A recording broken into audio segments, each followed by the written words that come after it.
अस्सलाम वालेकुम नाज़रीन, एसएस न्यूज़ सां गॾु मां आहियां हिरा अब्बासी। सभ खां पहिरियों हलंदासीं हेडलाइंस जी तरफ़। हुकूमत IMF जा समूरा शर्त मञण लाइ तयार थी वई।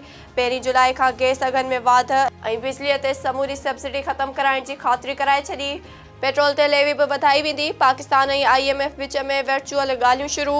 IMF सख़्त शर्त लागू करे छॾिया। ज़रियनि जो चवणु आहे त ॻाल्हियुनि जो ॿियो दौरु अॼु थियण जो इम्कान आहे, जंहिंमें IMF मिशन जे दौरे जी तारीख़ तइ कई वेंदी।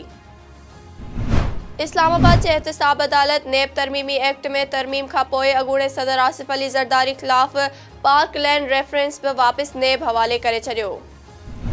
PTI अॻवान फ़ारूक हबीब फवाद चौधरीअ खे खणी वेंदड़ सिक्योरिटी इदारनि जी गाॾी आॾो अची वियो। फ़ारूक हबीब लाहौर टूल प्लाज़ा ते फवाद चौधरीअ खे खणी वेंदड़ गाॾीअ खे रोकण जी कोशिश कई। पुलिस एहलकारनि सां मुंहुं मारी फ़ारूक हबीब वीडियो जारी करे छॾी। Sindh high court Sukkur bench IG Sindh खे सॼे सूबे में गाॾियुनि तां डुप्लीकेट ऐं फैंसी नंबर प्लेटूं हटाइण जो हुकुम ॾेई छॾियो। अदालत चयो त सुप्रीम कोर्ट पंहिंजे हुकुम में चयो आहे त एक्साइज़ खाते तरफ़ां जारी कयल नंबर प्लेटुनि खां सवाइ ॿियनि नंबर प्लेटुनि वारी गाॾियुनि ख़िलाफ़ बि कार्रवाई कई वञे।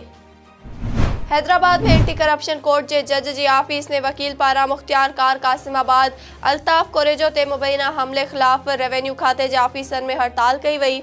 रेवेन्यू खाते जूं समूरियूं ऑफिसूं बंदि रहियूं, जे सबबि शहरियुनि खे रोज़ाने कमनि में मुश्किलातुनि खे मुंहुं ॾियणो पियो।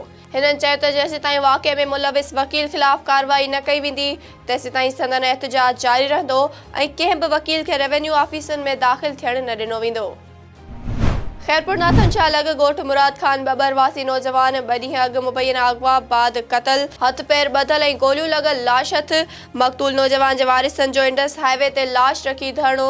पुलिस पारां इंसाफ़ जी ख़ातिरी बाद धरणो ख़त्म कयो वियो। नाज़रीन, ही हिन वक़्त ताईं जो हेडलाइंस। वधीक ख़बरुनि ऐं अपडेट्स लाइ ॾिसंदा रहो SS न्यूज़।